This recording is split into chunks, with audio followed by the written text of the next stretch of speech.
Welcome to Around the Weird. Here's your host, the museum curator of the strange and unusual, Mr. Nothing. Thank you, mysterious voice, and welcome back to Around the Weird, a booktube channel where I talk about all the unusual and out of the ordinary literature that I have found in my travels.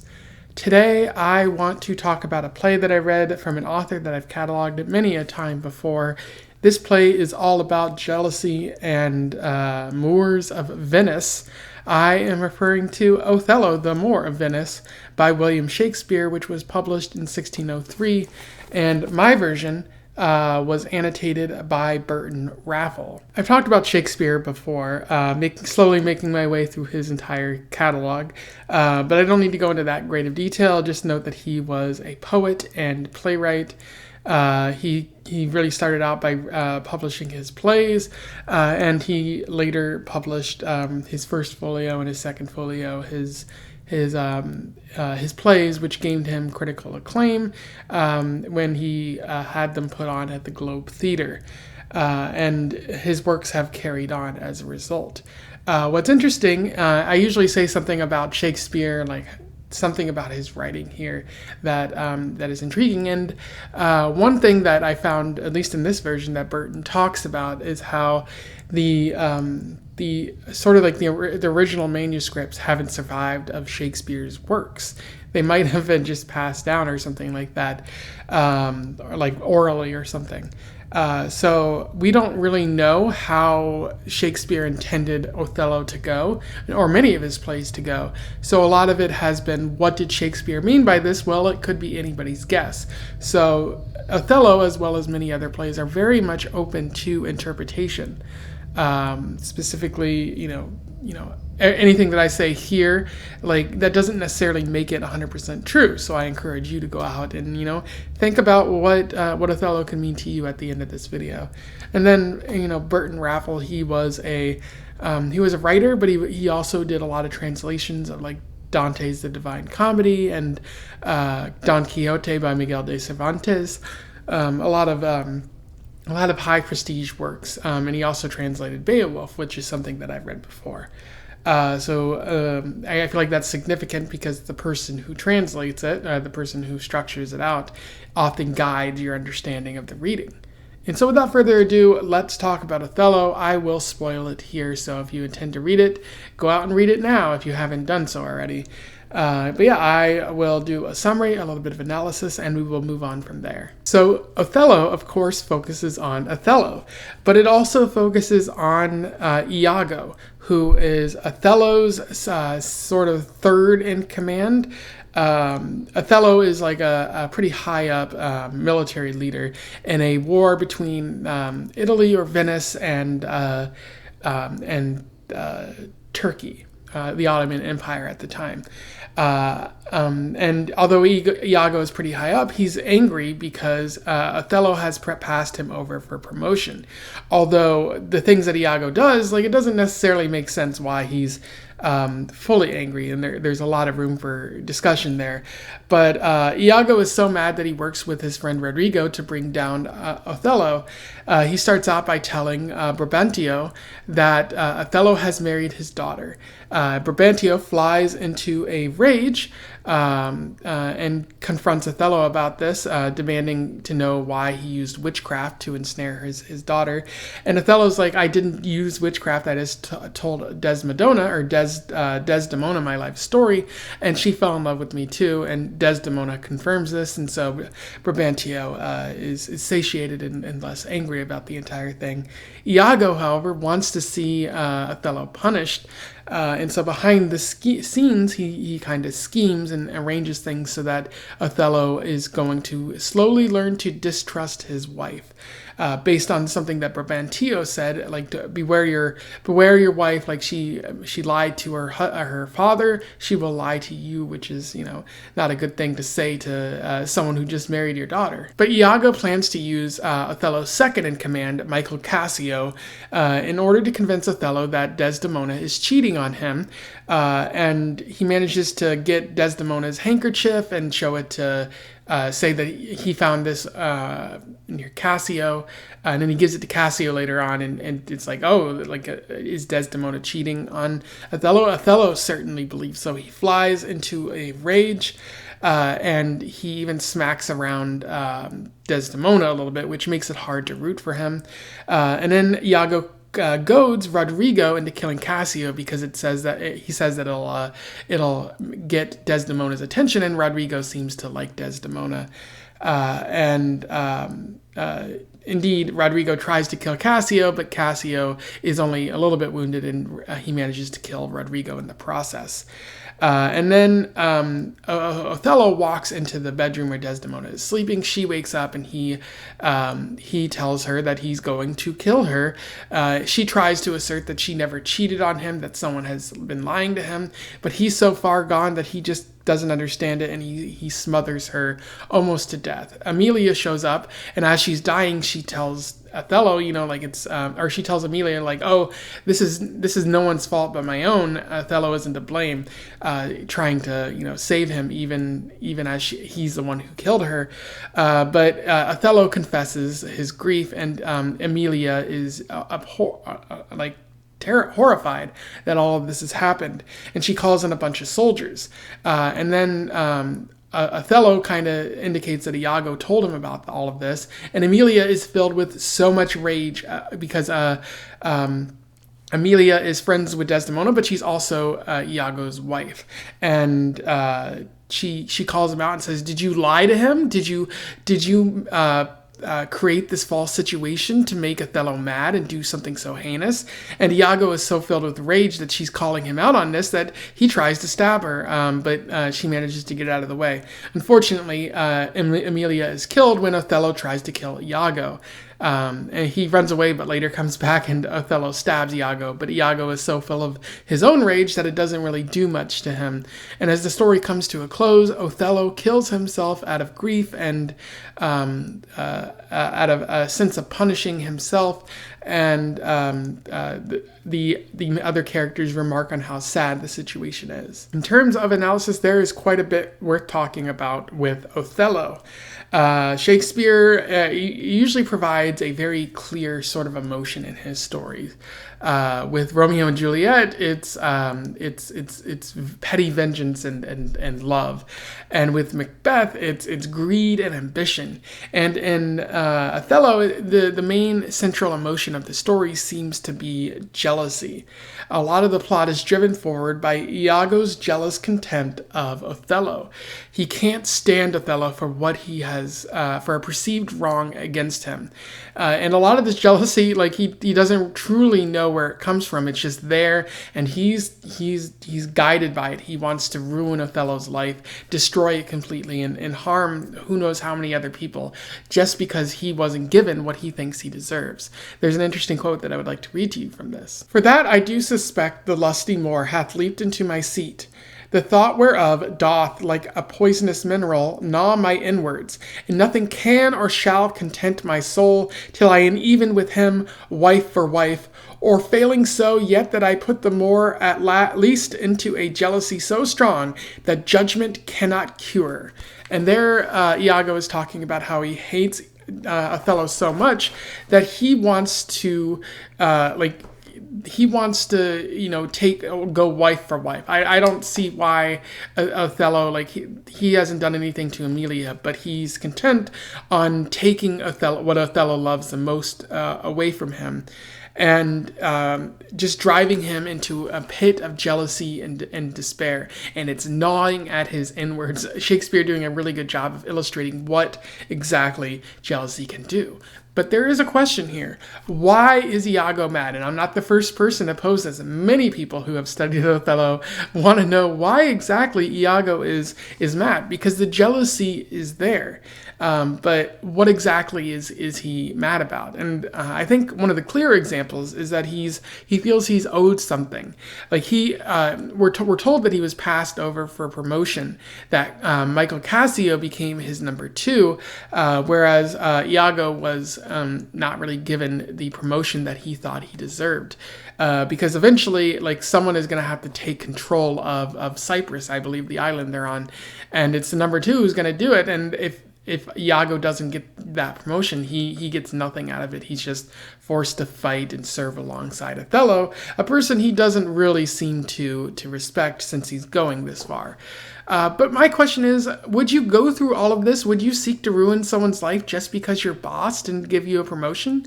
I think that's a question that many people have asked, and I think if you felt you were entitled to something enough, maybe you might, but I don't think it's a strong enough progenitor or like strong enough motivator to do that. I think another good answer for why he's going through all of this is racism, and I'll talk a little bit more about race later in the analysis. But I feel like on some level, Othello's status as an Arabic or a black man, it's a bit unclear what exactly is meant by Moor, but that is something that Iago can't abide by. He doesn't want to be subservient in military style to a black man, someone who feels that he is inferior to him, like not worthy of his position or of the woman that he apparently has. Great things are happening to Othello, but not so much to Iago, and that doesn't sit well with him. And given during this time in European history, like, obviously race relations are different across time, but at the time that Shakespeare was writing, there was a lot to do with race, because slavery, the slave trade, was in full effect around 1603, and there were a lot of people of color, black people in London, and Queen Elizabeth complained about it at one point, issuing a decree that they had to leave. I don't think they actually did leave, but she was upset enough to have to say something about it. So I do think that Shakespeare is trying to make a comment on race. Whether or not he's successful is another point entirely. But going along with this sort of jealousy kind of theme here, it's clear to see that Shakespeare is also highlighting Othello's own jealous rage. Once he hears that his wife might be cheating on him, he can't stand it. He loves this woman, and she apparently doesn't see her eyes aren't only for him. There might be someone else in the picture, and Othello can't stand it. He's being goaded on by Iago here. There's a good quote that I would like to read to you from this. "Look here, Iago, all my fond love, thus do I blow to heaven, 'tis gone. Arise, black vengeance, from thy hollow hell. Yield up, O love, thy crown and hearted throne to tyrannous hate. Swell bosom with thy fraught, for 'tis of aspics tongues." And that is just wonderful writing on Shakespeare's part. But it's like he loved Desdemona, and now he doesn't love her anymore. His love has turned to vengeance and rage because she is cheating on him with Cassio, who he very well trusts. So things aren't going well for Othello as well. But I do have another question about this. Like, does Othello's jealousy undermine the story? We're meant to sympathize with Othello, and we're meant to hate Iago. Iago is saying, I'm going to ruin Othello's life, but he's also suggesting that Othello is inferior to him because of his race, and that Moors are predisposed to violence against women or not being in content and happy marriages.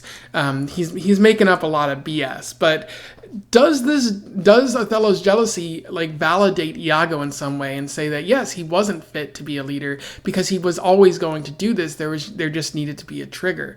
It seems like Shakespeare is trying to highlight Iago as a villain, but he's also indicating in some way that Iago is right about Othello, and that Othello is a dangerous human being. There's an element of race, and I don't think Shakespeare's intent fully connects there. I think he accidentally says some pretty unfortunate things about race if you look at the subtext here. There is also that classic Shakespeare irony in this story. Othello trusts Iago, but of course, the audience knows that he is a nefarious individual who is trying to destroy him. like Othello's like, yes, you are someone I can trust. I trust that you will tell me the truth about Desdemona and Cassio, and I will believe any word you say. But that's not good. He should not believe that, and the audience sees that. And I think Shakespeare puts the audience in a very interesting position where we watch as the villain gets their way. We watch as the villain engages in shenanigans and sets things up for tragedy to occur, and we are but helpless victims to watch. That also kind of happens in Romeo and Juliet, but there's maybe a little bit of hope that Romeo or Juliet will get to one another before they swallow the poison or something like that. But in Othello, we only see these bad things coming from a mile away, and there's nothing we can do to stop it because we are not actually characters in the story. We are just forced to helplessly watch as Iago does some really heinous stuff. Another interesting element of the story is that of the wife's struggle. I do think there is maybe a feminist element here that Shakespeare probably wasn't writing about feminism, but he does comment on the wife's struggle a little bit. Like both Emilia and Desdemona comment on the harshness of men, how hard it is to be a wife, and how they're so often ignored by their husbands until something goes wrong, and then all their frustrations are taken out on the women. It does seem like we're meant to be sympathetic towards Emilia and Desdemona. The women are the ultimate victims in the story. Although Othello does he falls victim to Iago's shenanigans, the real victim of the story is Desdemona, who was a dutiful wife who was just mistrusted and forced to sit through her husband's rants and is smothered to death as a result. And then Emilia, she calls out Iago, but she's caught in the crossfire and is killed as well. So the women are truly suffering here. I feel like nowhere is that more evident than Emilia's rage, where she laments over Desdemona's death, and then when she realizes the truth of what Iago's been doing, she's like, "You son of a bitch! You tell Othello that Desdemona was not cheating on him. All of this was orchestrated by you, you utter monster. I do not want to be married to you anymore." It's such a beautiful moment of fiery passion where she is clearly angry and righteous in her fury.